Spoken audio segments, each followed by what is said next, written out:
In a busy city where sleek cars roared through crowded avenues and people hardly had time to glance at one another, there lived a man most had forgotten, a black homeless man named Elijah, whose wiry frame and weathered face made him almost invisible to the world, except when people laughed at his ragged clothes or turned away from his piercing, sunken eyes. But inside that broken shell was a soul that carried memories of roaring engines, shining trophies, and the intoxicating scent of burnt rubber on racetracks, a life buried under years of tragedy and loss. But no one knew that when they passed him by. On one particular morning, Elijah wandered near an upscale car repair shop, his stomach aching with hunger, his dignity crumbling piece by piece as he stretched out his hand, whispering, "Please, can you spare some food?" Yet instead of compassion, he was met with mockery, for the shop was filled with mechanics who wore crisp blue uniforms, laughing as they leaned against a gleaming silver Mercedes-Benz with its hood open, a car that belonged to a wealthy woman standing nearby. One mechanic sneered, "Food? Man, you can't even feed yourself. What you know about cars?" And another chuckled, "Bet he don't even know which way a wrench turns." Their laughter erupted, like cruel thunder, making the woman smile uncomfortably, torn between pity and embarrassment, while Elijah stood frozen, shame burning his heart. But then, with a shaky voice that carried the weight of forgotten pride, Elijah whispered, "Can I fix it for food?" His words silenced the laughter for a second, then fueled it louder, because the idea that a homeless man could repair a luxury Mercedes seemed ridiculous to them. "This junkie thinks he's a mechanic."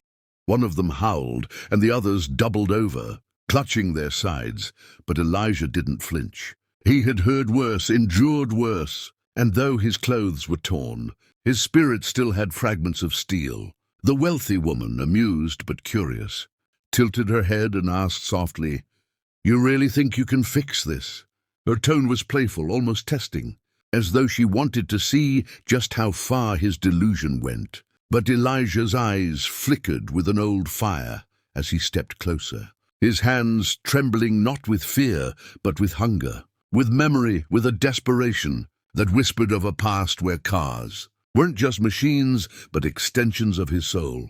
He placed a bony hand on the edge of the hood, leaned over the engine, and for the first time in years, breathed in the smell of machinery like it was oxygen, his mind instantly scanning, analyzing, diagnosing with a precision that shocked even him. One mechanic crossed his arms, smirking, "Fine, old man, let's see you embarrass yourself. Touch that car and we'll throw you out like trash." But Elijah ignored them, his fingers tracing wires, his ear listening to faint ticks, his eyes darting like a hawk over components others overlooked, until suddenly he muttered, "Fuel pump relay. It's failing, engine won't hold power." The room fell still. The mechanics glanced at each other, puzzled, because that was the very issue they had struggled with all morning but hadn't yet identified.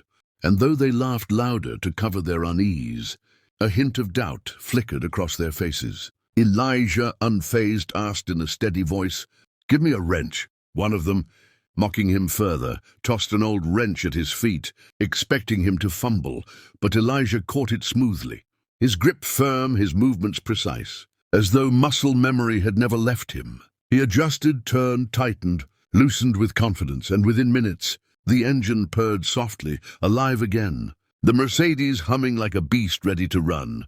Silence swallowed the laughter. The wealthy woman's eyes widened with astonishment, while the mechanic's jaws hung open, their pride wounded, their disbelief battling reality. But Elijah only stepped back, wiped the grease on his tattered sleeve, and whispered, "Food. That's all I ask." The woman, shaken, ordered the mechanics to bring him something, and reluctantly they fetched bread and water, placing it before him like it was charity.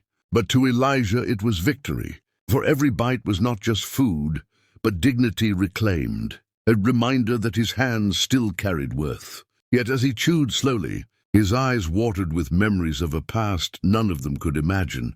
Roaring engines, flashing cameras, a crowd chanting his name as he stood on podiums holding trophies. For once upon a time, Elijah wasn't just a mechanic. He had been a racing legend, a man who broke speed records and inspired millions, until tragedy ripped it all away. None of them knew that story yet. But destiny had just cracked open the first page again, and soon the world that mocked him would learn the truth, a truth louder than any laughter. And dear viewers, this is only the beginning of Elijah's journey. So if you're feeling the fire of his story, don't forget to subscribe and stay with us, because in the next chapter, you'll see how this mocked homeless man would rise again to show everyone who he really was. And trust me, you don't want to miss what happens next.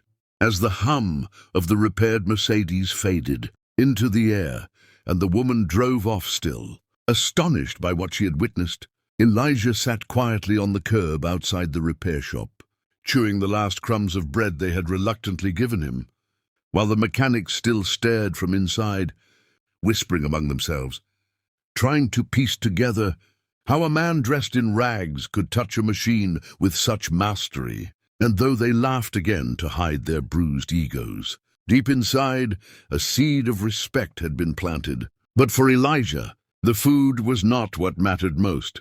It was the fire that had returned to his soul, the spark of memory that reminded him of who he once was. And as the sun dipped lower on the horizon, his mind drifted back to years long gone when he wasn't a nameless beggar, but a man the world once cheered for. A man they called the Black Lightning because of the way he dominated racing tracks across Europe and America. He remembered his youth, the first time he touched a steering wheel at age 12, when his father worked as a mechanic in a small garage and allowed him to sit in old cars, teaching him how engines breathed like living creatures, and how that knowledge grew into passion, pushing him to chase the dream of racing. He remembered his first race, when people laughed at the sight of a skinny black teenager stepping onto the track in a patched-up uniform, but how their laughter turned into thunderous silence when he left them all in the dust. His heart pounding with joy, his father crying tears of pride. For years, Elijah rose through the ranks, breaking records, signing with big teams, standing on podiums as the anthem played, lifting trophies that sparkled under the floodlights, and crowds shouted his name, Elijah! Elijah, but fame, as sweet as it was, came with shadows, and in those shadows lay the tragedy that would break him. He had a wife, Naomi, who believed in him when no one else did, and a daughter, little Grace, who would sit on his shoulders after every race, waving at the fans like a princess in her castle. But fate is cruel and merciless. One rainy night, after a championship race in Monaco, while Elijah was signing autographs, Naomi and Grace were driving back to the hotel when a drunk driver crashed into them, taking both their lives in an instant. And when Elijah arrived at the hospital too late, he fell to his knees, screaming so loud it echoed through the corridors, shattering not just the air but his soul. After that, racing meant nothing. Life meant nothing. The cars, the trophies, the fame, all of it turned to ash. And he vanished from the world, drifting city to city, drowning in grief, until he ended up homeless, forgotten, carrying only the ghosts of what he once was. That was the man the mechanics mocked that day. But destiny has a way of circling back, of lifting those who are meant to rise. And Elijah's path was about to change once more, because the wealthy woman whose car he had repaired wasn't just any woman. She was the daughter of a retired racing manager.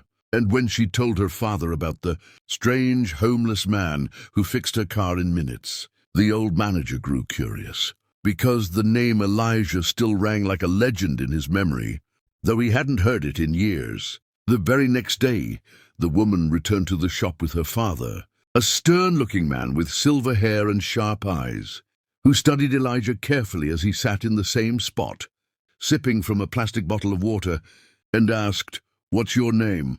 Elijah looked up slowly, hesitant to speak, but then whispered, "Elijah King." The old man's eyes widened, his voice cracking. "Elijah King, the Black Lightning. My God, it's you!"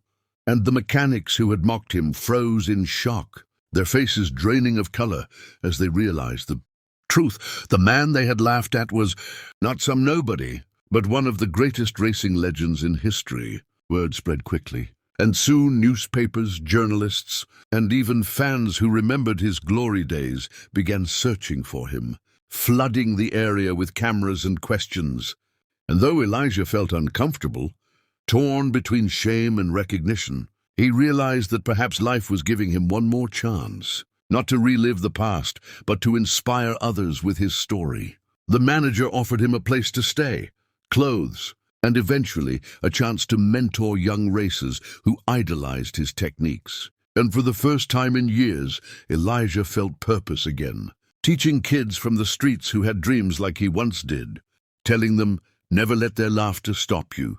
Because speed isn't just about cars, it's about heart. In time, sponsors heard about his comeback and offered him one final race, not to win trophies, but to show the world that legends never truly die. And though his body was older, his hands still remembered. His spirit still burned, and on the day of that race, the stands were filled with people who had once forgotten him, now chanting his name again. Tears streaming down their faces as Elijah climbed into the car, the engine roaring like thunder. As he took off, every lap became a poem of redemption, every turn a reminder that life could break you, but never erase who you were. And when he crossed the finish line, not first, not last, but with dignity, the crowd erupted, standing as one, honoring the man who had fallen and risen again. The same mechanics who had once mocked him stood among the crowd, ashamed yet humbled, and later they approached him with tears, saying, "We're sorry, we didn't know."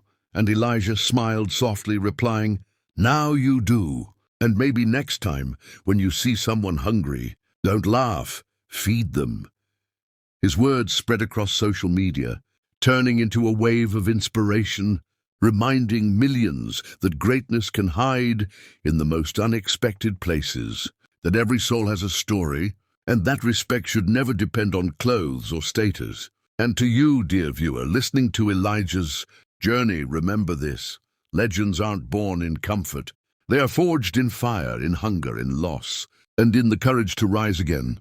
So if his story touched your heart, make sure you subscribe and stay with us. Because stories like this aren't just tales, they're reminders that no matter how far you fall, you can always rise. And your story, too, could be the one that inspires the world next.